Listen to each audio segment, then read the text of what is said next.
మచిలీపట్నంలో పర్యటిస్తున్నారు జిల్లా ఇన్ఛార్జ్ మినిస్టర్ వాసంశెట్టి సుభాష్. మంత్రి కొల్లి రవీంద్ర కూడా అలాగే ముంతా ఎఫెక్ట్ కోస్టల్ ఏరియాలో అత్యధికంగా ఉండబోతోందన్నారు. యానం అమలాపురం మధ్య తీరం దాటే అవకాశం ఉందన్నారు మంత్రులు. తీర ప్రాంతాల్లో అతి భారీ వర్షాలు కురుస్తాయన్నారు. మచిలీపట్నం, గుడివాడ, అవనిగడ్డ ప్రాంతాలలో రెస్క్యూ టీమ్స్ సిద్ధం చేశామన్నారు. ఈ రాత్రికి తీరం దాటే అవకాశం ఉండటంతో అధికార యంత్రాంగం అన్ని చర్యలు తీసుకుందని మంత్రులు చెబుతున్నారు. మరిన్ని వివరాలు మా ప్రతినిధి నరసింహ అందిస్తారు. మంత్రి కొల్లు రవీంద్ర ప్రస్తుతం మనతో పాటు ఉన్నారు. సార్ అయితే మొంతా తుఫానుకి సంబంధించి ఏ విధమైన అరేంజ్మెంట్ చేశారు? ఎందుకంటే ఎఫెక్టెడ్ ఎక్కువగా కూడా ఈ ఏరియాలో ఉండబోతుంది. అదే గత 2-3 రోజులుగా బంగాళాఖాతంలో ఏర్పడినటువంటి అల్పపీడనం వాయుగుండంగా మారడం, వాయుగుండం కూడా ఇవాళ తుఫానుగా తీవ్ర తుఫానుగా మారడం, ఆ తుఫాను కూడా మచిలీపట్నం, కాకినాడ తీరం మధ్యలోనే దాటేదానికి అవకాశం ఉందని చెప్పి మనకి వాతావరణ శాఖ కూడా తెలియజేస్తుంది. దాని మీద గౌరవ ముఖ్యమంత్రి చంద్రబాబు నాయుడు గారు కూడా 2-3 రోజులుగా అందరినీ కూడా అప్రమత్తం చేయటం, ముఖ్యంగా అధికారులందరినీ కూడా టీమ్స్ వేసి స్పెషల్ టీమ్స్ కూడా వేసి ఫీల్డ్లో పంపించడం కూడా జరిగింది. అట్లాగే మండలాల వారీగా కూడా అధికారులు, అట్లాగే ఇక్కడ ఒక కంట్రోల్ రూమ్స్ కూడా ఏర్పాటు చేయడం జరిగింది. డిపార్ట్మెంట్స్ అన్నీ కూడా అక్కడే ఉండి మానిటర్ చేస్తూ ఉన్నారు. అయితే ఇప్పటి వరకు 21 మిల్లీమీటర్ల వర్షం పడింది. లోతట్టు ప్రాంతాలన్నీ కూడా జలమైతే అవన్నీ కూడా వాటర్ పంపింగ్ చేయడం జరిగింది. అట్లాగే ఇప్పుడు మళ్ళీ వర్షం పడి గాలులు కూడా దగ్గర 100 కిలోమీటర్ల వేగంతో గాలు కూడా ఇచ్చేదానికి అవకాశం ఉంది. కాబట్టి ఎంత విపత్తు వచ్చినా ఎదుర్కోవడానికి కావాల్సిన అన్ని చర్యలు తీసుకున్నాం. పునరావాస కేంద్రాలను కూడా జిల్లా వ్యాప్తంగా 203 పునరావాస కేంద్రాలు ఏర్పాటు చేయటం, ముఖ్యంగా మచిలీపట్నంలో దగ్గర ఒక 18 పునరావాస కేంద్రాలు ఏర్పాటు చేసి అక్కడే వాళ్ళకి ఉండడానికి, స్టే చేయడానికి ఫుడ్ కానీ, అట్లాగే వాటర్ కానీ, అక్కడ మెడిసిన్స్ కానీ అన్నీ కూడా ఏర్పాటు చేస్తాం కూడా జరుగుతుంది. దానివల్ల ఇంకేదైనా అదనంగా కావాల్సిన కూడా ఏర్పాటు చేయడానికి ప్రభుత్వం కూడా సిద్ధంగా ఉంది. అయితే ఈ గాలుల వల్ల వర్షం వల్ల కానీ గోడలు కూలే అవకాశం ఉంది, లేదంటే హోర్డింగ్స్ కానీ చెట్లు పడేదానికి అవకాశం ఉంది. కాబట్టి ప్రజలు కూడా అప్రమత్తంగా ఉండమని, సురక్షిత ప్రాంతాలకు చేరుకోమని, అవసరమైతే ప్రభుత్వం కూడా సహాయ సహకారం అందించడం కూడా సిద్ధంగా ఉందని చెప్పి తెలియజేస్తా ఉన్నాను. ఈ విపత్తుని ఎక్కడా కూడా ప్రాణ నష్టం జరగకుండా చేయాలనే లక్ష్యంతోనే ప్రభుత్వం పనిచేస్తుంది. దానికి ప్రతి ఒక్కరు కూడా సహకరించాలని, అలాగే ఈ కార్యక్రమంలో పాల్గొన్న ప్రతి ఒక్కరిని కూడా మనస్ఫూర్తిగా అభినందిస్తాం. మత్స్యకారులకు సంబంధించి ఇప్పటికే ఎవరైతే బీచ్ సమీపంలో ఉన్న వాళ్ళందరినీ పునరావాస కేంద్రాలు తరలించినట్టయినా ఇంకా సముద్రంలో ఎవరైనా బోట్లు ఏమైనా ఉన్నా కానీ ఏమైనా ఉండడానికి ఎట్టి పరిస్థితులు కూడా అవకాశం లేదు. ఆల్రెడీ గత 2-3 రోజులుగానే దీని మీద వాళ్ళందరినీ కూడా మెసేజ్లు పంపించడం, వాళ్ళందరూ కూడా వచ్చేయడం జరిగింది. అలా దానికి తోడు సముద్రం కూడా చాలా తీవ్రమైనటువంటి అలజడి ఉంటుంది. కాబట్టి అక్కడ లోపల ఉండడం కూడా రఫ్గా ఉండడంతో అక్కడ ఉండడానికి కూడా అవకాశం లేదు. దయచేసి అందరూ కూడా వచ్చేసారు, ఎవరు కూడా సముద్రంలో లోపల లేరు. సరే, అంటే రేపు సాయంత్రం వరకు కూడా ఎఫెక్ట్ తీవ్రంగా ఉందని చెప్తే ఏం చెప్పదలుచుకున్నారు ప్రజలకి? ఖచ్చితంగా, ఎందుకంటే ఈ నైట్కి రేపు తెల్లవారుజామున తీరం దాటిపోతుంది. అది మచిలీపట్నం అవ్వచ్చు, కాకినాడకి మధ్యలో ఎక్కడో చోట అవ్వచ్చు. కాబట్టి ప్రతి ఒక్కరు కూడా అప్రమత్తంగా ఉండాలి. అలాగే ఆ పరిసర ప్రాంతాల్లో కూడా దాని ఎఫెక్ట్ ఉంటుంది, వర్షం కానీ గాలి వల్ల కానీ ఎఫెక్ట్ ఉంటుంది. కాబట్టి సురక్షిత ప్రాంతాలకి చేరుకోవాలి, అధికారులు ఇచ్చే ఆదేశాలని పరిపాటించాలి.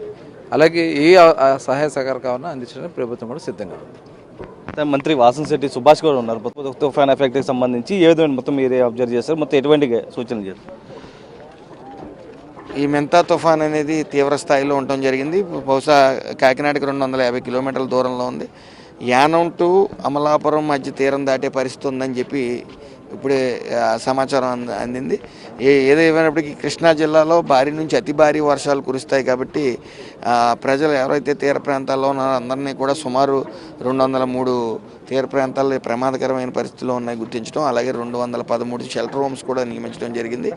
వాళ్ళందరినీ ఆర్టీసీ బస్సుల ద్వారా సురక్షిత ప్రాంతాలకు చేర్చడం, వాళ్ళకి భోజన సదుపాయాలు చూడటంతో పాటు ఎక్కడా కూడా అంటువ్యాధులు కానీ వేరే డెంగ్యూ, మలేరియాల అనేది నివారించడానికి ఈ మెడికల్ క్యాంప్స్ అనేవి నిర్వహించడం జరిగింది. ఎక్కడైనా నెట్వర్క్ ఇబ్బంది వస్తే, ఈ కమ్యూనికేషన్ ఇబ్బంది వస్తే మొబైల్ నెట్వర్క్స్ కూడా ఏర్పాటు చేయడం జరిగింది.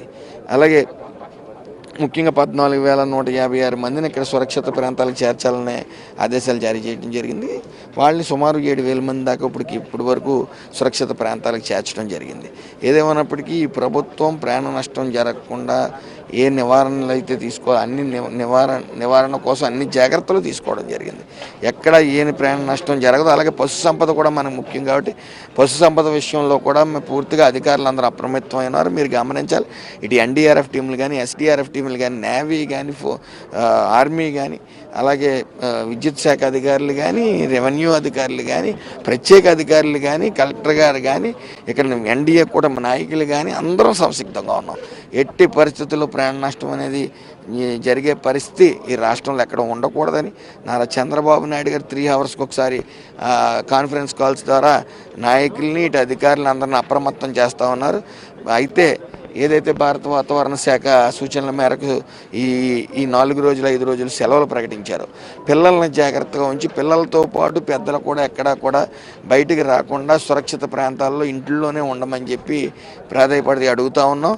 ఎవరు కూడా దయచేసి బయటికి రావద్దు, పిల్లల్ని కూడా బయటికి పంపదు. అంటే మీ శాఖకు సంబంధించి ఏ విధమైన అలర్ట్ ఇవ్వడం? ఇది డిసాస్టర్ మేనేజ్మెంట్ హ్యాండిల్ చేయవలసిన పరిస్థితి కాబట్టి మొత్తం అన్ని అధికారులు అందరు అధికారులు కూడా అప్రమత్తంగా ఉన్నాం, నాయకులు అందరూ అప్రమత్తంగా ఉన్నాం. ఎట్టి పరిస్థితుల్లో ప్రాణ నష్టం జరగకూడదు, అలాగే ఎవరు ప్రజలు ఇబ్బంది పడకూడదనే దృక్పథంతో మొత్తం అందరం కూడా చిన్న స్థాయి నాయకుల నుంచి పెద్ద స్థాయి నాయకుల వరకు అందరం అప్రమత్తంగా ఉన్నాం. చంద్రబాబు నాయుడు గారు ప్రజల మధ్య ఉండమని చెప్పి ఆదేశాలు జారీ చేయడం జరిగింది. మేము జాగ్రత్తలు తీసుకుంటూ ఎదరవాళ్ళని జాగ్రత్తగా ఉంచే పరిస్థితిలో మేము ఉన్నాం. ప్రజలకు ఏం చెప్పదలుచుకున్నారు సార్? అంటే తీరం దాటే సమయంలో కూడా ఉధృతంగా ఉంటుందని ముందు నుంచే హెచ్చరికలు చేస్తూ ఉన్నారు. మెంతా తుఫాను చాలా తీవ్ర స్థాయిలో వస్తుందనే అంచనా ఉంది. ముఖ్యంగా ఇటు అంబేద్కర్ కోనసీమ జిల్లాను తాకే పరిస్థితి ఉంది. అయినప్పటికీ ఇక్కడ వర్షాల నుంచి ఇది సముద్ర తీర ప్రాంతం కాబట్టి అందరూ జాగ్రత్తగా ఉండవలసిన పరిస్థితి. డైరెక్షన్ ఎటైనా మారచ్చు కాబట్టి ముఖ్యంగా పిల్లలు ఎవరో కూడా తల్లిదండ్రులు పిల్లల్ని జాగ్రత్తగా ఉంచుతూ వాళ్ళు కూడా జాగ్రత్తగా ఉండాలనేది మా ఒకటే చెప్తున్నది. ఏదైతే ముందు ఆ తుఫాన్ ఎఫెక్ట్కి సంబంధించి మొత్తం కూడా తీసుకోవాల్సినటువంటి అన్ని చర్యలు కూడా తీసుకున్నాం. ప్రజలు ఎవరు ప్యానిక్ అవ్వద్దు, అధికారుల గైడ్లైన్స్ మాత్రమే ఫాలో కావాలంటూ కూడా చెప్తున్నారు. ఇప్పటికే దీనికి సంబంధించి మచిలీపట్నం మొత్తం ఎక్కడైతే బీచ్ వద్ద ఉన్నటువంటి ఏ విధంగా అంటే సురక్షిత ప్రాంతాలకు ఇప్పటికే తరలించే, సముద్రంలో ఎవరూ లేరు, బోట్లకు సంబంధించి కూడా అందరినీ తీసుకొచ్చేసామంటూ కూడా చెప్తూ ఉన్నారు. అటు సురక్షిత ప్రాంతాలకు అటు ఎవరైతే కొంత లోతట్టు ప్రాంతాలు ఇతర ఎవరైతే ఉన్నారో వారందరూ కూడా పునరావాస కేంద్రాలకు తరలి వెళ్ళాలంటూ కూడా అటు మంత్రులు కోరుతున్నటువంటి పరిస్థితి కనిపిస్తుంది. సాయితో నరసింహ, బిగ్ టీవీ, మచిలీపట్నం.